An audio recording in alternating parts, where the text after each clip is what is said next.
Bonjour et bienvenue chez Frico Féminin. Frico Féminin, c'est la chaîne où les rêves professionnels et financiers des femmes prennent vie. Et aujourd'hui, on va évoquer un sujet qui est particulièrement important, qui est un certain nombre d'erreurs un petit peu classiques qu'on fait quand on démarre dans un projet d'entreprise. On va le faire à deux voix avec Caroline qui a accepté de témoigner de ça puisqu'elle a expérimenté et adapté deux projets d'entreprise dernièrement. Bonjour. Bonjour.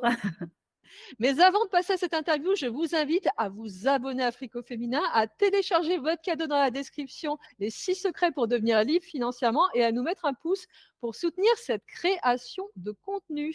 Alors Caroline, tu m'as expliqué que dans un premier temps, tu étais enseignante et tu as décidé de te reconvertir, notamment plutôt vers un métier passion. Et à ce moment-là, tu as fait peut-être un certain nombre d'erreurs au moment de choisir notamment ta niche d'activité puisque tu es parti plutôt sur une niche passion, une niche envie, sans réfléchir réellement au potentiel marché et à la manière dont tu allais pouvoir gagner de l'argent. Est-ce que tu peux nous expliquer un petit peu tout ça? Exactement. En fait, comme tu l'as expliqué, moi, j'étais, professeure des écoles. C'était aussi un métier passion, le temps où je l'ai fait et donc j'ai décidé, de me lancer dans l'entrepreneuriat parce que j'ai un profil de personne, quand même qui est avide de liberté et assez indépendant et je voulais me libérer de beaucoup de contraintes, dans l'entrepreneuriat. Et en fait, mon idée à l'époque, ça a commencé en 2016, cette recherche de changement d'activité. À l'époque, je vivais mon rêve de voyage et j'ai découvert en 2016 que, je pouvais lancer mon activité en ligne et pour moi, ça pouvait être parfait, de trouver un métier passion que je pouvais transmettre en ligne et donc garder, toujours, l'idée de transmission et puis garder mon, lifestyle de voyageuse et c'est comme ça que j'ai eu envie de faire la transition.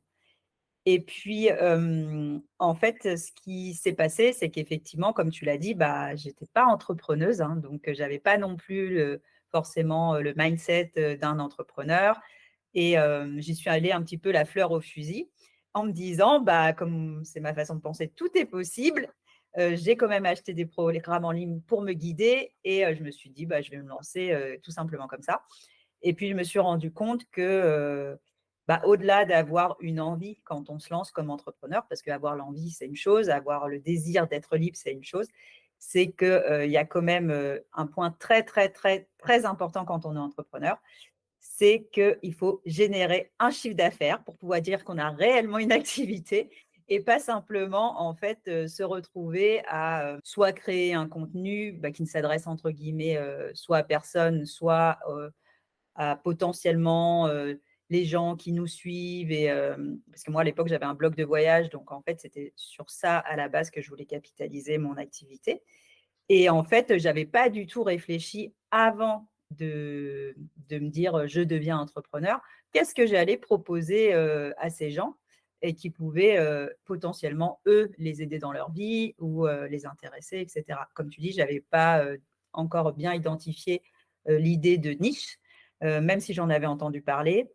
Je suis quelqu'un qui a aussi ses propres idées et du coup, je pense que à l'époque et très, très longtemps, hein, ça a duré très longtemps ce schéma de pensée, je me disais: «Bah oui, je sais qu'il faut une niche, mais moi, je pense que je peux faire différemment». Alors souvent, identifier une niche, c'est aussi, quelque part aller appuyer sur un problème. Souvent, plus on identifie un problème qui est douloureux, urgent et qui crée de la valeur chez notre cible clientèle, plus on a un potentiel marché qui est important et plus on s'éloigne de ça, plus souvent c'est difficile de rentabiliser son activité. C'est quelque chose que tu as observé également? En fait, c'est complètement ce qui s'est passé. Donc je suis restée dans mon idée: «Je vais faire sans la niche». Donc moi, je suis devenue, donc professeure de yoga. Au départ, initialement, c'était pas le projet en plus professeur de yoga, hein. Je voulais, créer une activité en ligne avec mon blog de voyage et donc je voulais accompagner des femmes qui avaient peur de voyager seules. C'était ce que moi je faisais à ce moment-là et puis en fait, progressivement, je continuais de voyager et puis, j'ai eu cette, envie d'enseigner le yoga parce que j'ai fait une rencontre en Inde et qui m'a vraiment, fait avoir une prise de conscience aussi sur la façon d'envisager ma liberté et le fait de pouvoir construire grâce au yoga ma liberté intérieure et pas simplement, me sentir libre quand j'étais, dans un mode de vie en voyage. Donc, j'ai commencé à me dire, moi, j'ai envie d'aller enseigner ça avec le yoga. Ce qui s'est passé par contre en termes de création d'activités, c'est que j'ai toujours pas réussi à me lancer en ligne. J'avais un blocage sur le fait de me lancer en ligne. J'arrivais pas à vendre même tout simplement des ateliers ou des programmes ou même mes cours en ligne. Au départ, j'ai commencé comme j'avais toujours mon petit passé de professeur des écoles, de fonctionnaire. J'ai commencé à faire des cours sur donation. Tout ça ne contribuait pas à créer une véritable activité. Quand on veut créer un business, en fait, il faut accepter qu'il va y avoir un échange monétaire, hein, sinon ce n'est pas un business, il faut se l'admettre. Donc, soit j'allais créer une activité de prof de yoga qui restait, on va dire, du loisir, soit je crée une véritable activité prof de yoga. Et en fait, moi, ma transition, elle s'est faite parce qu'à un moment donné, j'ai lâché l'idée de créer en ligne. J'ai dit, je vais revenir à ce que je sais. Et j'ai commencé à donner des cours en présentiel. Alors, les cours en présentiel, ça a cette spécificité, c'est que je les ai donnés d'abord à travers, comment dire, des structures qui ont été le lien entre les clients, les élèves, clients et moi-même. Donc, du coup, là, je n'ai pas eu à aller démarcher des gens avec mon propre point de vue, avec une recherche de niche, puisque finalement, les gens venaient sur les structures et puis c'était moi, le prof, qui était là, mais j'étais quand même à mon compte et c'est un petit peu ce que j'ai développé aujourd'hui. Après, j'ai développé en complément une offre que j'ai proposée surtout dans les écoles, les collèges, les lycées, parce que tout simplement, c'était mon public déjà de cœur avec lequel j'avais quelque chose de concret à proposer. Tout simplement, là, je n'ai même pas cherché, entre guillemets, la niche, c'est que je connaissais les problématiques de l'école et je savais en quoi mon activité de prof de yoga pouvait y répondre. Donc là, finalement, en présentiel, ça s'est fait naturellement sur l'école. Et ensuite, il y a une troisième étape et c'est celle un petit peu que je vis aujourd'hui, c'est-à-dire que je ne laisse jamais tomber une idée qui est plantée dans ma tête. J'ai quelque chose de très persévérant, même si je procrastine beaucoup pour faire des choses ou parfois je me trouve un peu lente, mais chacun a son rythme aussi. Donc, mais la troisième étape aujourd'hui, justement, c'est de développer mon offre en ligne qui s'adresse à une niche. Et effectivement, là, moi, j'ai deux potentielles niches qui est celle autour de l'école, parce que finalement, il y a quand même un besoin, mais je n'ai pas encore identifié si c'était une niche qui pouvait être rentable, parce qu'il y a aussi ça quand on choisit sa niche. Et l'autre niche, c'est celle qui me fait un peu vibrer, au sens où pour moi, l'école, ça répond à ma problématique d'aller accompagner les enfants dans leur parcours, de faire en sorte que l'école est quelque chose de plus apaisé et apaisant.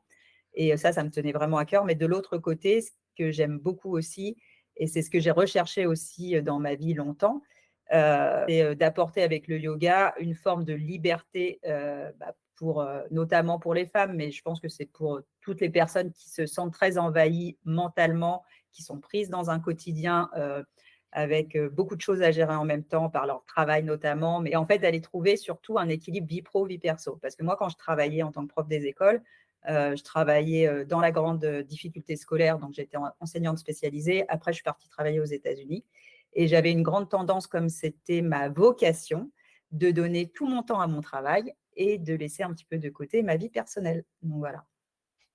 Donc apprendre à donner et recevoir, c'est aussi important de recevoir.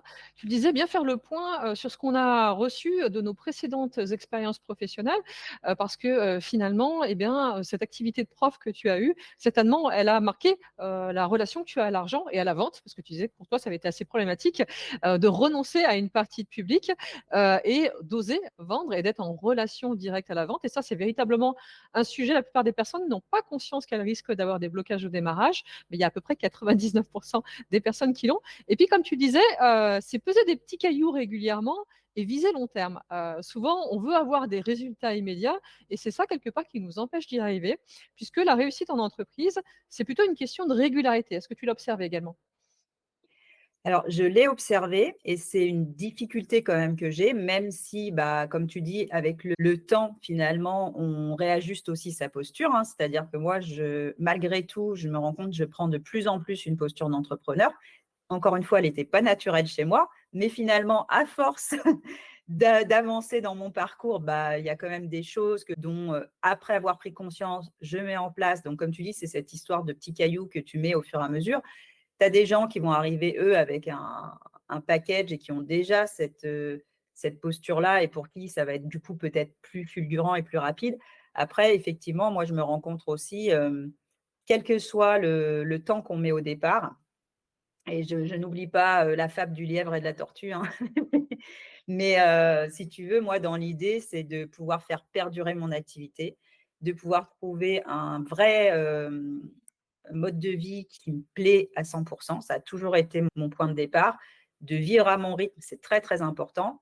Et surtout, même quand je suis devenue entrepreneur, j'avais vraiment une idée en tête. Donc, il y avait le fait de, effectivement, concrètement, gagner de l'argent avec mon activité et que cette somme en représente pour moi ce qui est un chiffre d'affaires suffisant pour avoir le mode de vie déjà qui me plaît. Ça, c'était important parce que si c'est pour vivre d'une façon où on se sent frustré, c'est pas la peine non plus, même s'il y a des étapes. Hein. J'acceptais qu'au départ, ça se construise, mais après, à un moment donné, il faut quand même que les choses, justement, soient.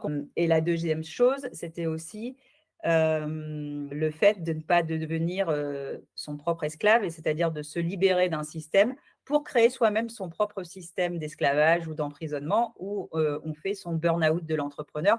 Parce que moi, j'avais cette image aussi face à moi. Je voyais beaucoup de gens réussir. Donc, je me disais, ouais, ils vont super vite, tu as autant de compétences, mais comment ça se fait que toi, tu ne les mets pas en place?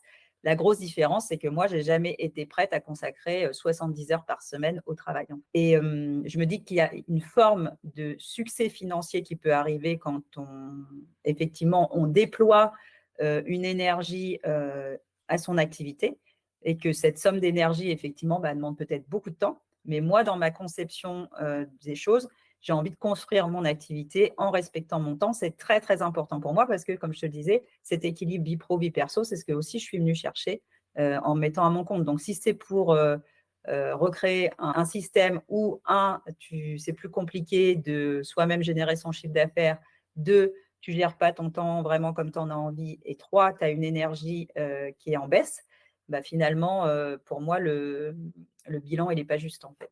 Mais il est possible de tout avoir aussi.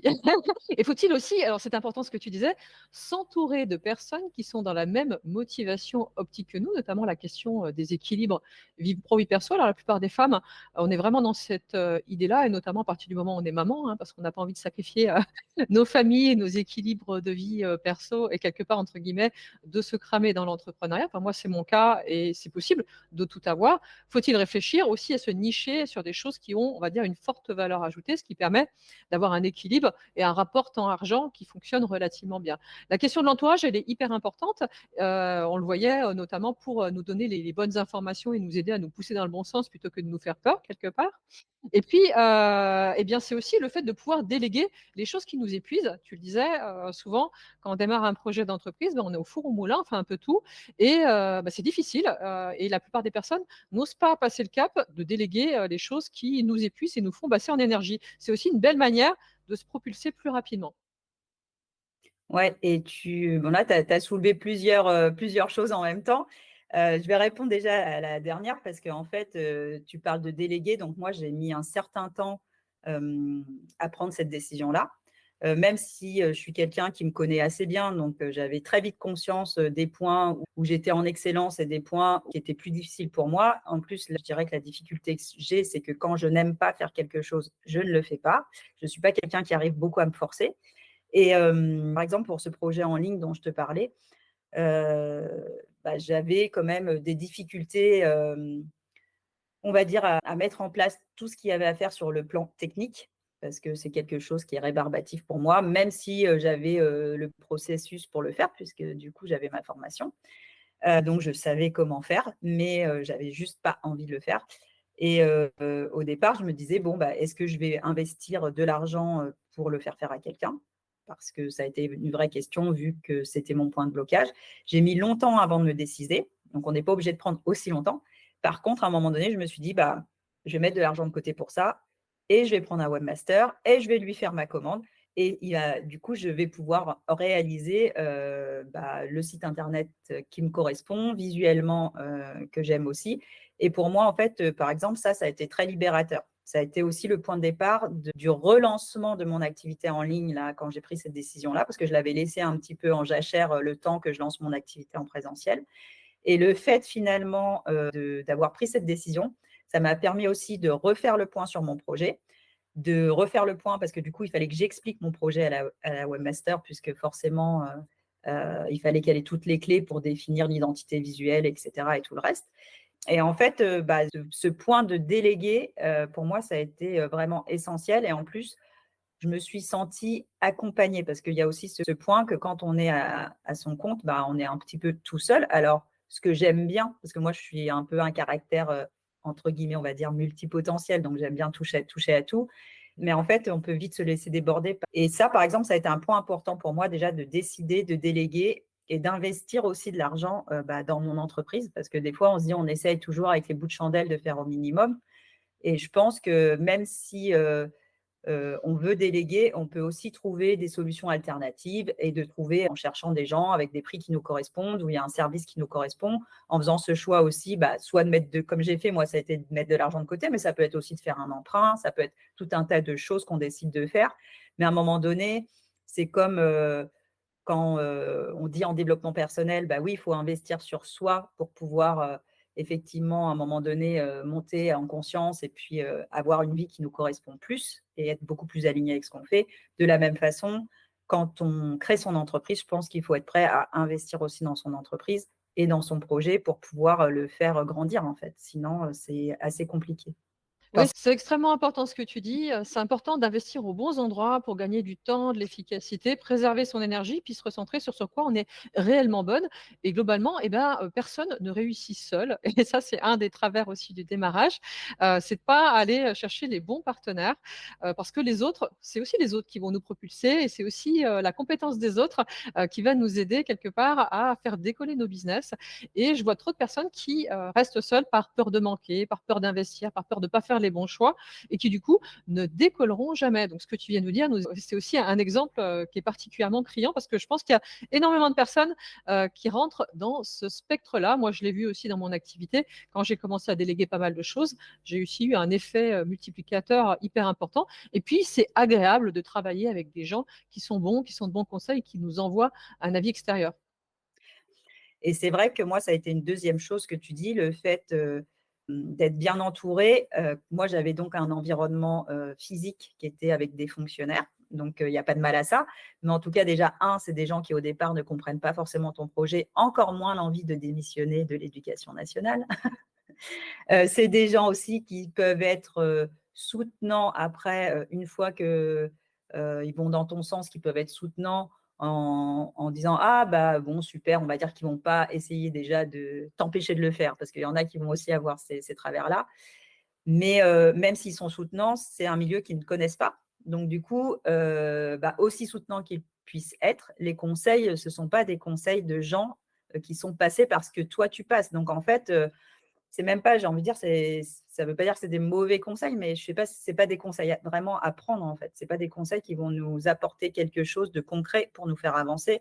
Et c'est vrai que, tu vois, moi, une autre chose qui m'a fait garder la barre et garder le cap, ça a été aussi, notamment, de trouver un petit groupe d'entrepreneurs avec ce qu'on appelle un mastermind, donc c'est-à-dire un échange d'idées.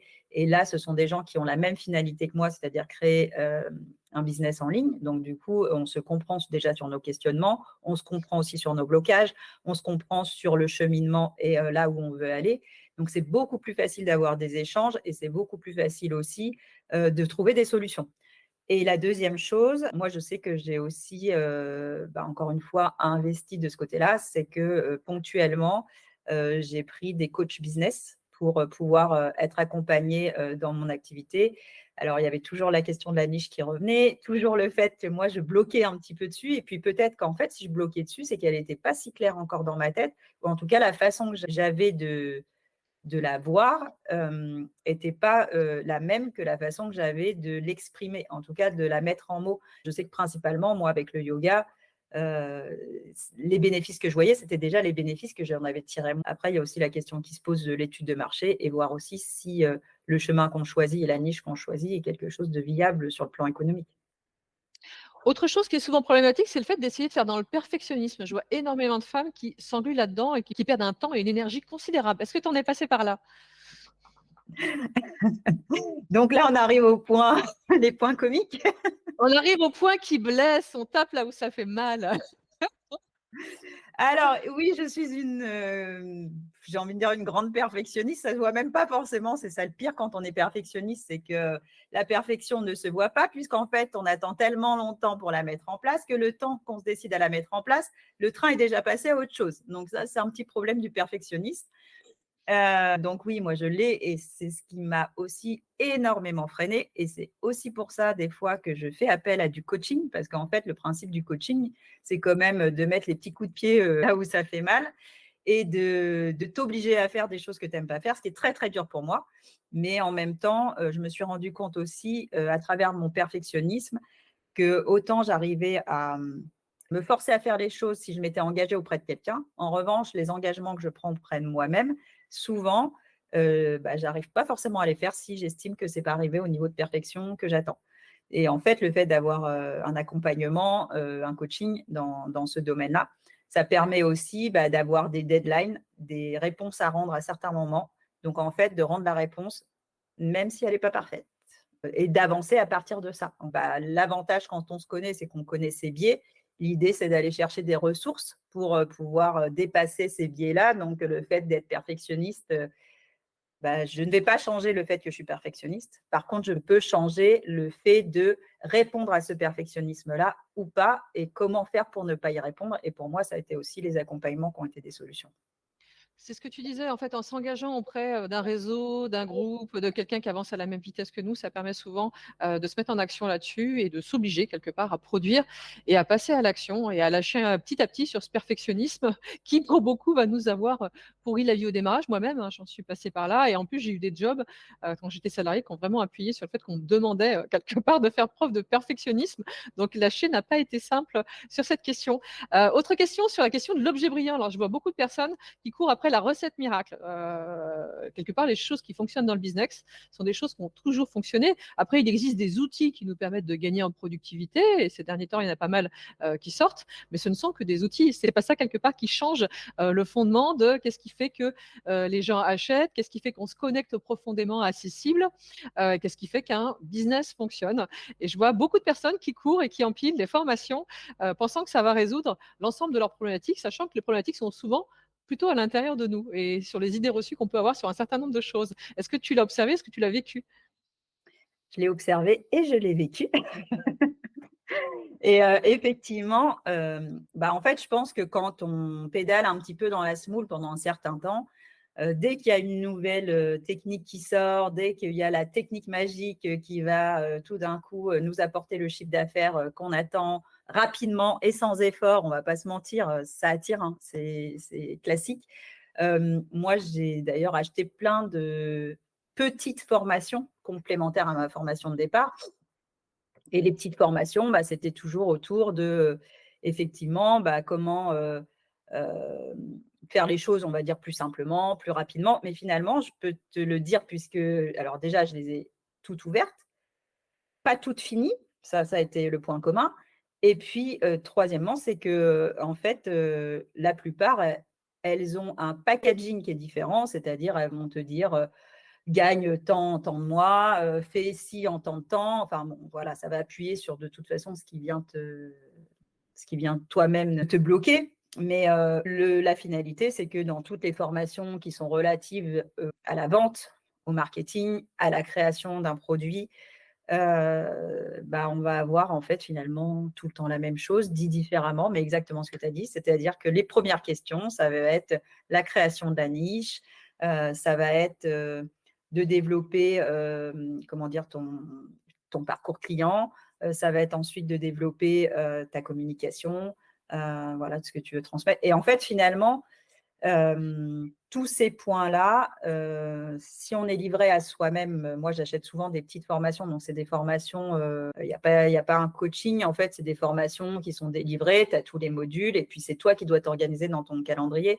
sauf que quand tu as déjà, moi j'ai déjà mon activité, je dois la programmer dans mon calendrier, j'ai tout un tas d'autres choses que j'ai envie de mettre et en fait je me laisse vite déborder, je laisse cette formation de côté et toute la magie de la rapidité, dans mon cas, reste non productive en fait. Donc c'est vrai qu'on a quand même cette tendance à avoir envie de trouver le truc qui va faire qu'on va avoir le déclic. Et comme tu l'as dit, bah, en fait, le truc qui va avoir le déclic, c'est qu'il y a un travail à faire sur soi, sur qui on est, sur sa façon de fonctionner, d'accepter aussi du coup qu'on va pouvoir développer son activité avec qui on est, parce qu'en fait, on ne peut pas jouer contre soi, il faut quand même aller renforcer ses points forts plutôt que d'essayer de développer ses points faibles. Je suis la première à mettre des épines dans le pied, mais je suis la seule à pouvoir les enlever. Donc, je trouve ça hyper important justement d'investir aussi dans ce domaine-là. Oui, c'est important et comme tu le disais, empiler les formations ne résout rien. Après, on peut trouver, des systèmes techniques, sur, des petites choses qui nous posent souci. Mais l'important, c'est, d'être dans un réseau, d'être mentoré, d'être dans un mastermind, enfin, c'est d'avancer dans la durée avec des gens quelque part qui vont nous tenir, qui vont nous inspirer et on va pouvoir tenir une régularité parce que sinon empiler des formations ne nous sert à rien et comme tu le disais, finalement, il y a besoin d'un socle théorique très faible. Le principal, c'est de passer à l'action, de tester et d'affiner au fur et à mesure sur toutes ces questions-là. Et ça, véritablement, ben, après, il y a un marché, hein, on va dire, de la formation en ligne. La plupart des gens misent sur l'objet brillant qui te permet de passer de A à Z en un temps absolument record. Or, ça ne fonctionnera pas tant que justement l'environnement dans lequel on se met ne nous permet pas de le faire. Ouais, exactement. Après, je dis pas ces formations-là, il y a forcément un panel de gens pour qui ça a fonctionné, mais ça veut dire qu'ils avaient aussi déjà une autre façon de fonctionner au départ. C'est-à-dire qu'ils sont capables de s'engager, de mettre les choses en place, de respecter un timing. Donc c'est pour ça que c'est vraiment bien de savoir se connaître parce que c'est savoir aussi, est-ce que je vais être capable d'appliquer toute seule? Est-ce que je vais être capable de me contraindre? Est-ce que je vais aller au bout des choses? Il y a tout un tas de choses qui font que d'entrée de jeu, sinon, quand on achète une formation, bah, ce n'est pas forcément la clé miracle et la clé magique. Après, forcément, si on ne connaît rien à rien au marketing et qu'on achète une première formation, bah oui, on peut avoir des bases. Et puis après, il faut peut-être un petit peu augmenter ses connaissances. Mais moi, ce que j'ai expérimenté, moi, c'est justement cette accumulation des connaissances et parce que aussi, j'ai un appétit pour apprendre. Donc ça aussi, c'est un autre point au-delà du perfectionnisme, d'avoir cet appétit d'apprentissage, c'est très bien, mais ce n'est pas du tout ce qui va faire avancer le business. Alors c'est très bien pour, moi, ça vient nourrir justement ce que j'aime, donc ça c'est super, parce que j'apprends des nouvelles choses, j'en sais de plus en plus, mais le fait de savoir ne fait pas les choses à la place. C'est-à-dire que la seule chose qui va faire avancer derrière l'entreprise ou le business qu'on veut construire, c'est ce qu'on va faire et pas seulement ce qu'on sait. Et moi, ça a été une de mes difficultés, ça. Et ça, c'est extrêmement important. Je pense que d'ailleurs, ce sera la conclusion de notre discussion. C'est que le plus important, c'est de passer à l'action et trouver la formule qui convertit pour nous. Parce qu'en fait, il y a plein de choses qui, globalement, fonctionnent et ont fonctionné de tout temps. À nous d'implémenter pour voir ce qui fonctionne avec nous, avec ce qu'on est, avec nos valeurs, avec notre activité, avec notre business, de tester, d'expérimenter, d'améliorer jusqu'à avoir le système qui convertit et qui nous convient. Ouais, exactement. Et je pense, bah, justement, c'est ce que je te disais, pour moi, c'est aussi quand on se lance à son compte, qu'on veut créer une entreprise, bah, c'est ne pas oublier tous les pans qui sont nécessaires pour avancer. Alors, on peut aller aussi tête baissée et puis pas forcément se poser toutes ces questions, etc. Hein.